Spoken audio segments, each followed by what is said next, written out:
you've been tracking along, there's lots of videos on the Ollie's process, and one of the things we got from people who are watching the show is they wanted to see like, okay, yeah, nice desktop design, but what about the responsive design? Well, yeah, dude, we take care of that. We're semi-pro. Come on. So I got a semi-pro guy. He's sitting right next to me. His name is Sang. And Sang's going to take us through the design conversion process and some of the decisions he's made in doing so. So first, let's do a quick review. Let's look at the desktop version first. Let me try this again. I want you guys to listen to me. Yeah. I design sandwiches. My name is Szekely, and I talk about the design of business. I talk about a lot of stuff. My name is Chris Do, and I talk about the business of design. At the center of this operating system, it's about understanding. Jose, can we just tell him what the show title is? I hate you, dude. You are watching The Process. Okay, we're going to take a look at the screens, and what we want to do is look at the desktop version first, okay? So if you haven't seen that video, watch that video. There's a link right here. Watch that video first, and then this will make sense, because this is in a sequence. So let's just scan over this, all right? So this, okay, refresh my memory, here we are. Ollie's fishing lodge, everything looks great. And of course, I'm always concerned when I see designs like this, because what do we do with all this stuff? And then I realized on sites like Apple, they designed basically a different website, different experience for mobile. One that's purely optimized, because if you try to design for a desktop experience and for mobile, you kind of wind up with a watered down thing. You don't get great typography. What you wind up doing, and you'll see this in a lot of sites, you'll see a site that everything is kind of centered. Can you pull up a site? Do you know any site that's like that, offhand? Okay. So if we see now this type is centered, scroll down, Sang, please. Okay, it's not quite centered. So let's do the responsive thing and just close down the window. So you can see here that they're modular units, this window. I noticed that when you made it like what is that called, a smartphone size, the thumbnails got bigger, right? Mm-hmm. Could you open it back up? Look how big this is. And it got smaller. See that?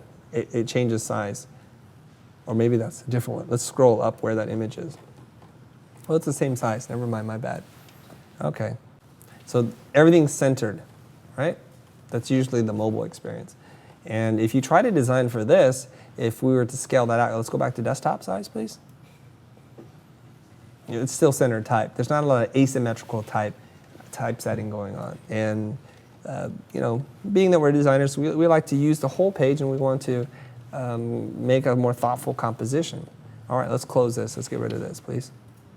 Okay, now getting into this, you can see that there's not a symmetrical centered layout thing, so sometimes there is with something like that, but it's a lot more difficult to deal with. Okay, let's zoom back out a little bit, Sang. So this is the first landing page. So what Charlene did was, like, when you click the photo gallery, what happens? So this is the page for the photo galleries. Yeah. Oh, so this is taking the navigation all the way through. Mm-hmm. So you click the photo gallery, you would see this, and then you would click one of those albums. Yeah. And then the album would take you into a more detailed album. So it's a dead end. Okay. At this point. Okay. So she's taking you through the entire design thing. Okay, that's perfect. Page. Yeah, let's look at another page. Yeah. So fishing guide. So this is the fishing guide? Mm-hmm. Okay, great. So if you see in the navigation, here's the first one lodged is the landing page. Yeah. So this is a fishing guide page. That should be highlighted differently. Yeah, it's not. That's fine. Okay. And on a different video, if you guys really, really want it, make sure you comment that you want to learn how to do these 3D drop shadows to create the illusion. I do it all in Photoshop. It's very easy, and I can show you how to do that. I'm not a big how-to video guy, literally showing you how to do it. It's a very technical kind of training that you can find this elsewhere. But if enough of you guys want it, I will do it. Okay, because I'm going to serve my audience. So this looks really good. A lot of asymmetry, textures. It scares me a little bit. Okay. So one thing you notice is there's like a big empty space here. Yeah. That's because we try to put all the content inside this 960 grid. Oh, the 960 grid. Okay, let's zoom in on that. I'm glad you brought that up. I totally forgot to talk about that. And reason being is that not everyone has 27-inch iMac. So 5K resolution. Yeah, so if you use it on a small laptop, you won't be able to see the text or the content. Yeah. So this is very important when you're designing. Okay, cool. The 960 grid, just for those guys that are looking, and if I mess this up, the internet correct me on this, is 960 pixels wide And then are these 10 column units? That's 12 column units with a 5 gutter or 4 gutter, or what are we talking about here? 1, 2, 3, 4, 5, 6, 7, 8, 9, 10, 11, 12. Basically, you know, from the left edge to the right edge is 960 pixels. We know that this is a 12 column grid. You can do a 4 column grid, a 5 column grid, it doesn't matter. And then the gutters are all separated. And what's the importance of having a grid like this, Eng? So you have a nice layout, so like the type is not randomly like placed. Okay. So like it has that uniform look. Okay, so they align with each other from something that you designed on the top. So let's scroll up to the top and see if it aligns to anything. Oh, we'll keep our fingers crossed. Nothing. Great. Okay. The reason why you want to do this is you don't want to arbitrarily hit a point that is a 423 pixels over. That doesn't make any sense. It should be 420 or 425. And it's critical, the top left edge. Less critical is the right side, okay? Because the developers can cut up any which way they want. So some things are centered, like this title, our graduates, and these other parts are not centered. Okay, the 960 grid. We just did a horrible job explaining the 960 grid, so you guys will have to just look it up on the internet, okay? And I'll provide that link, like right here. You can see that link right there, okay? All right. So my artboard is, we started with the 1920 width. I thought that was like big enough of space that we could use. And I just got an email from a developer.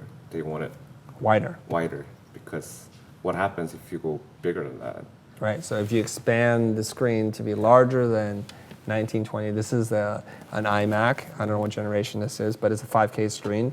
So obviously it's bigger because HD is only like half the screen size, or quarter actually, what happens on the side. So you can say you can scale the photos so it tears, or you can up-res the images. But a lot of these images were taken from the video that we shot at HD, so they just don't even exist at higher res. Some of them are photographs, and then of course those exist at higher resolution. But as displays get increasingly larger, do you have the 960 grid on this? Can you turn that on? Well, one thing I know I can explain is that when you're designing this, don't make your artboard that size, because you have to take into consideration what you can see beyond that. But think of this as all the critical information is happening right here. These things are less critical on this side. Okay? Just keep that in mind, because when you scale this design down, you may lose things that are outside of this. Okay? And when it's like in a box like this, Yeah. Developers, they could keep the height of it and then just expand the image. But problem with this one that I had was all the image was cut off. So this image with the photos and the camera, this part was like chopped off. Yeah. So they will be like if we make it big, how are we gonna work on that? Right. So there's a lot of issues. So they wanted to have like the image there they prefer, so it's not cut off like this. So that was the change I made. Okay, Just, so like there's some tweaks. Yeah. But you're getting ahead of ourselves, so we're gonna look at the developers' comps, right? Some of which we can see, some of which we can't, right? Do you have this page built already? There's a dev site they're making right now. Okay, Yeah. so we have something to look at today, so you guys hang in there. Okay, so let's look at some of your now responsive design for mobile. Okay. So what's the width of this? So this one, I started with 640 640? pixel. Is that the standard? Standard, like it began with 320 Right. But Then you got the because- Retina display. Retina, so you have to double that. Yeah. Because like the pixel density is like so much higher. It's twice as high? If you use the 320 width, it's fine, but all the images can't be all like pixelated. So, Right. so that's how we started. And then the developers like, can we have it larger? Because now the phones are getting bigger. Yeah. So that's why, Oh, like, yeah, you with see- the plus versions, Yeah, right? so if you see my artboard, this is a 620. Okay. I think a 640. Yeah. But I just made it bigger so they have room to play with. Right. Yeah. Okay. So now basically can we pull these two things? Can you do a 2-up display? What kind of decisions are you making here and here? That looks like a pretty one-to-one translation since this is already centered to begin with. So this kind of stuff is easier because Yeah. there's only one image in the background and Okay. the type. So And the image in the background is more textural. It's not that critical. It's Yeah. been dimmed back enough so you can read the white type. Okay, so let's scroll down. this like mobile screen, you're not gonna have that much space. horizontally. So like you're not gonna have all this real estate Yeah. that you had on the desktop, Yep. and you have to put all the content in, which is a problem. Well, you don't have to put all the content in there. You have to put the content that's most important in there, which is the text and the buttons. Everything else, you have to make a creative decision. Do you like go left? Do you go right? What do you want to do to resize the image here? Okay. And right now, you brought in the objects, right? You cheated them in a little bit. Yeah. Okay.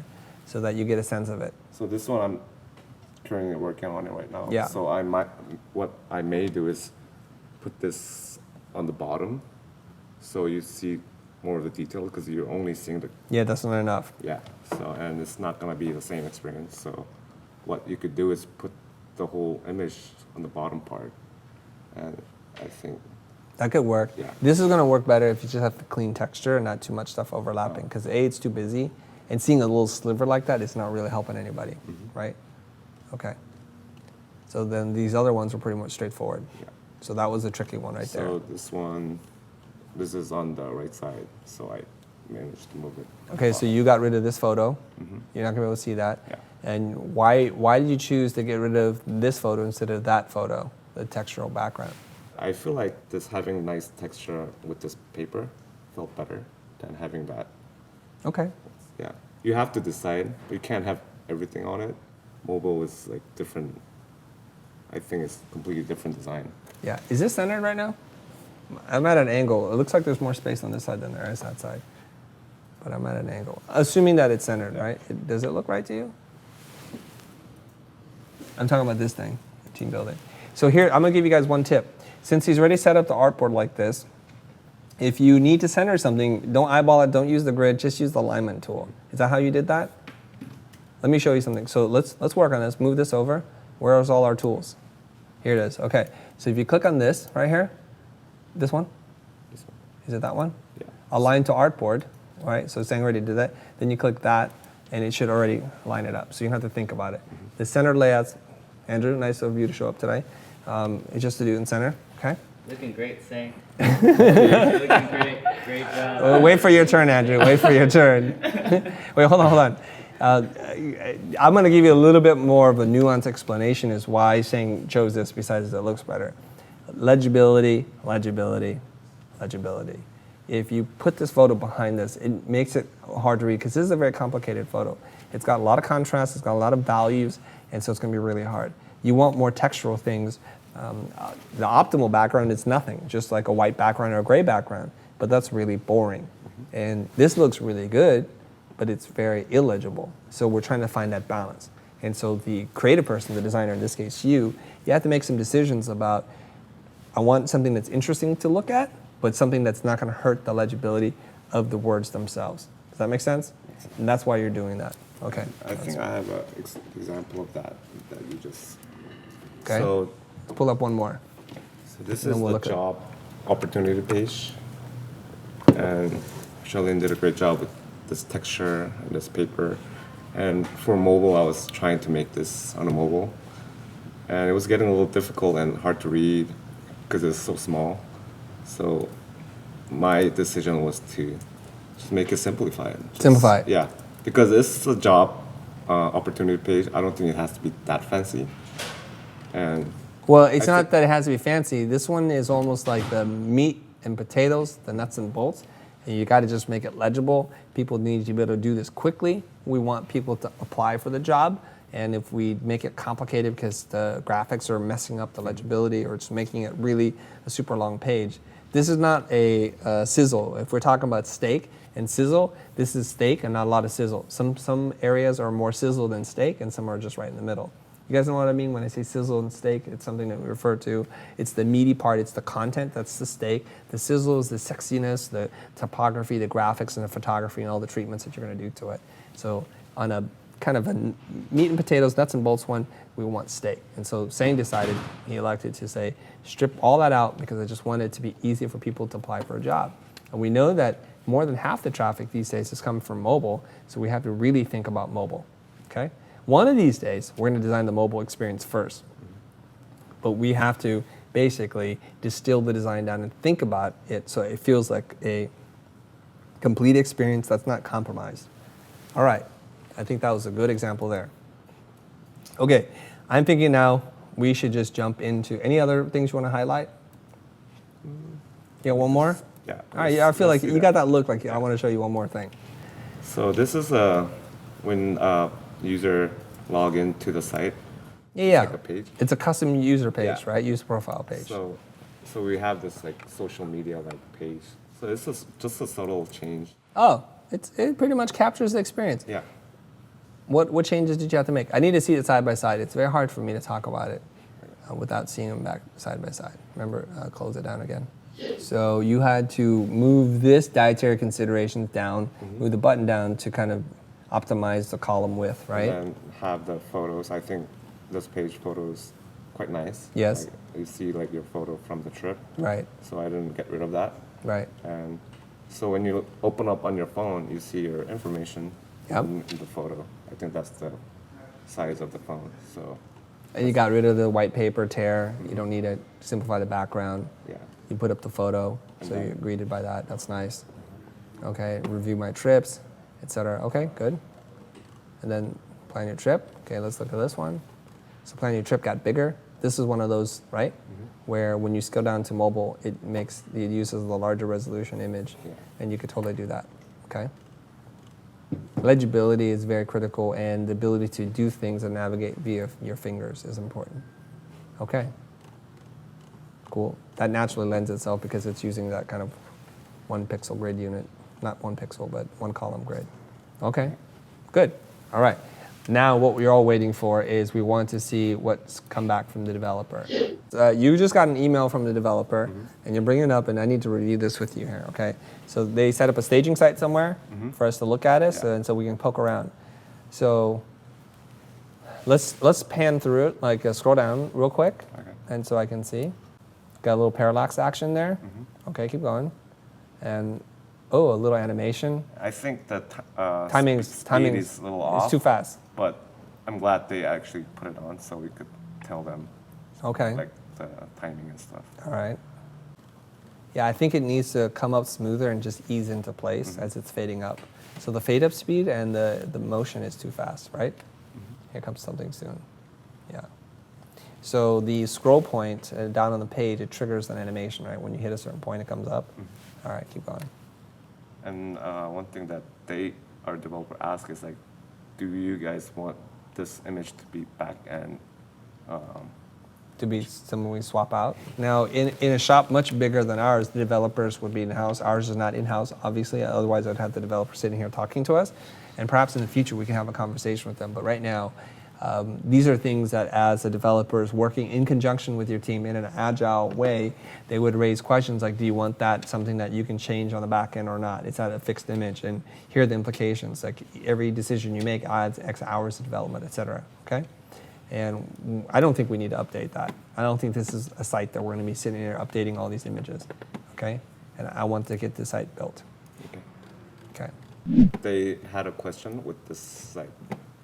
So it was originally designed as 1920 width. So what happens if you go over that? So right now we have just white background. Yep. And it's not sexy. It's not sexy. And I told him why don't you make it goes like fits the width of the browser. With center crop, right? And Keep the height, but just center crop. Yeah. And this part is fine, but it gets trickier with this long image because if you could tell that this is one image, it's all like stitched. So what happens if you make it bigger? It gets longer. So images that have a clearly defined top and bottom edge, you can do that too, and you can't do it here. Yeah, so that's why he was asking can you make this image so that we have all of this photos not chopped off like that. Ooh, that's a problem. Yeah, so that was what I was working on today. Okay. And, I mean, it's a learning process. Okay, when I do this, Yeah. it's like points of friction right here, so I'm getting a little migraine coming in here because I knew we were going to have design problems. When we do fancy designs, we get punished for it, and this is one way we get punished for it because it's not designed to do all that stuff, right? Now we have to deal with the width. So one thing we could do in the future is to do a 960 grid and do a 4K file width-wise, and that'll let us know. So one thing that we could possibly do, Sang, could we do this? Hold on, go back up there. There is an edge somewhere. Where's the edge? Here? Mm-hmm. We could do a transparent edge here. And could we scale the wood up but leave the photos kind of where they are? I think that's the... Is that the plan? Yeah. Okay. Look at me, dude. I didn't even know what I'm talking about. I just made that up. So having Thinking the wood, on your feet. like really big wood background. Yeah, and wood having background. all this element. Just stick there. Just stick there and scale it out so then they can't be cropped. Because right now we build it so this is a one image. So Yeah, so when you open it, the wood just continues on. And then there's a transparent edge. So the paper has to do that too. Otherwise it won't work. Okay. Perhaps the other thing too is to, in the future, build in natural seams so that these images can scale and we won't have a problem. But I generally don't like the boxiness of how some sites look, like they're just a box.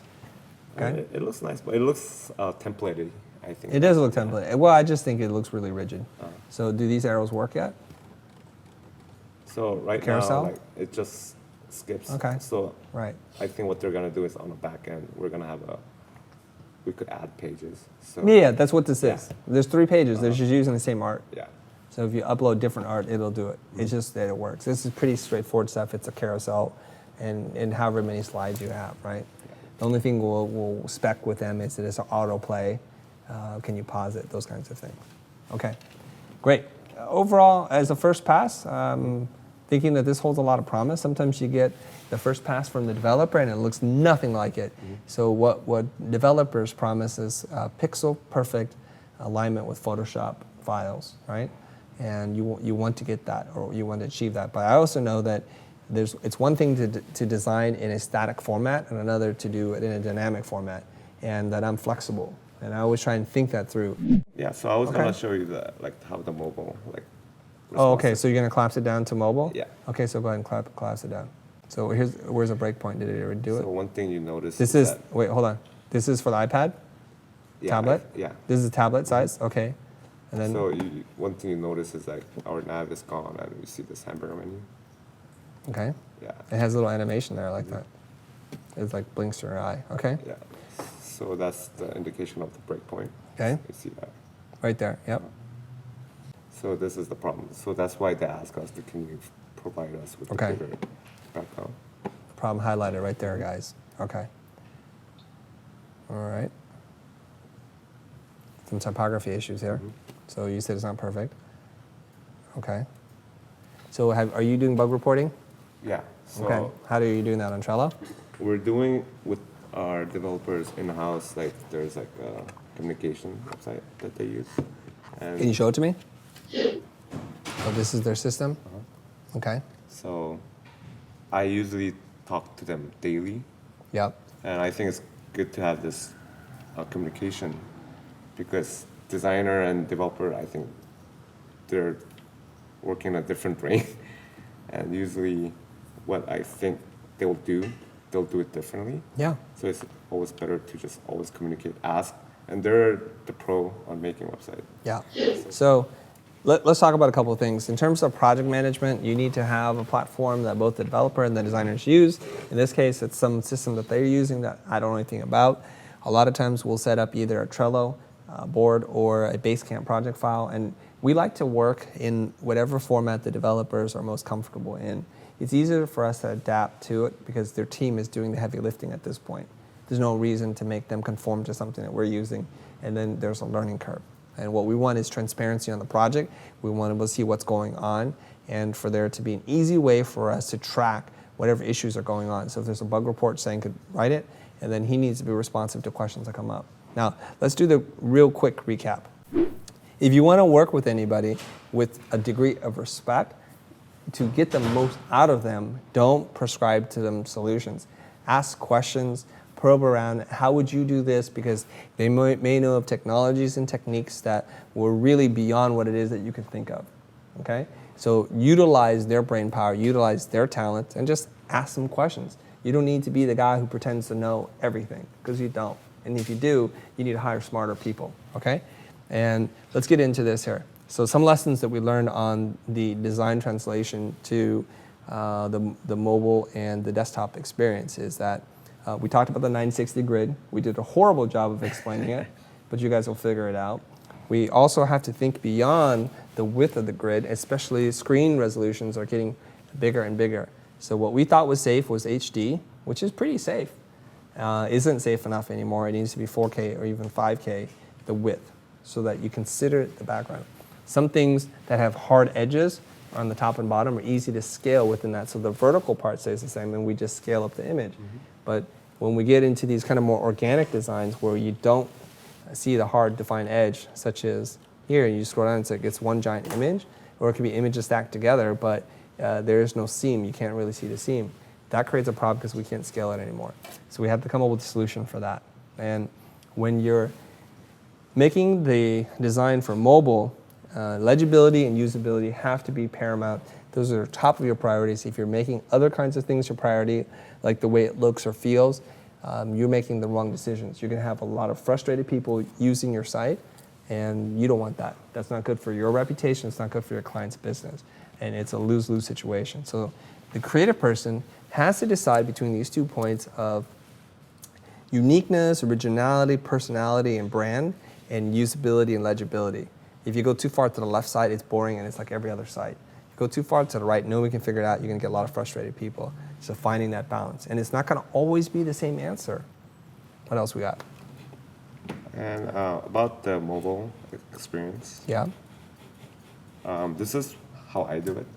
So like when you design for mobile, it looks nice, but you don't know the actual like size, how it's going to look on your phone. So what I do is that I actually like export this on a JPEG or PNG file. Oh, good tip. And then open it on your phone. Sometimes it's really small because I know designers like to make everything small. It looks nice, but it's hard to read. Okay. And I come up with this size because I use it on my phone. Okay. And it looks comfortable. Okay. So Is there a that's standard point size that you can just, I'll do nothing smaller than 12 points. well, of course. Yeah. But what point is this? This is much bigger than 12 points, isn't it? So this one. I like that way. So this is 30, but See? but it's not 30 because I'm Half? using half of that because I'm 15. Yeah, so it's 15.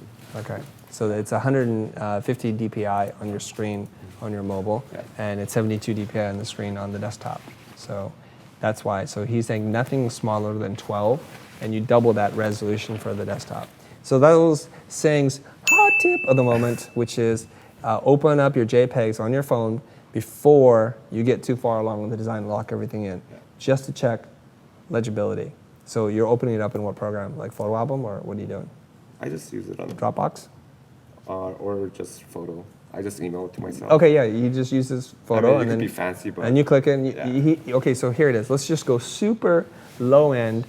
Email it to yourself. Open it up on your mobile phone, and then open the attachment, and then look at it and scroll through it. Fill the screen, right? Yeah, sometimes you have to fill the screen because it'll be super skinny. Yeah. You fill the screens, pinch zoom, and then scroll up and down and see what parts stick out.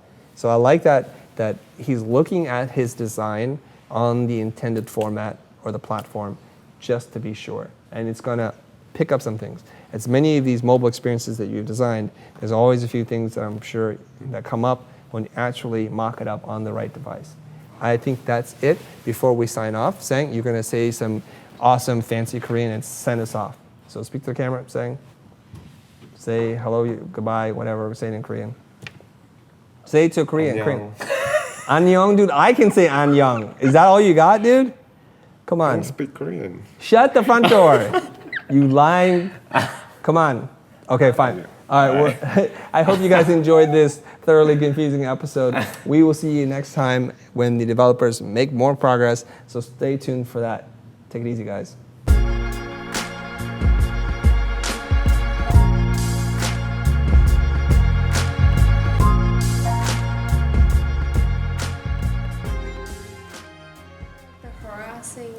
I'm not harassing. I'm like the nicest guy. I was asking him to speak in his native tongue for the Korean audience. And then you were like, say something Korean. I was giving him a chance to show off our cultural diversity of only Koreans and one Chinese person. All right. Total failure is what you're saying.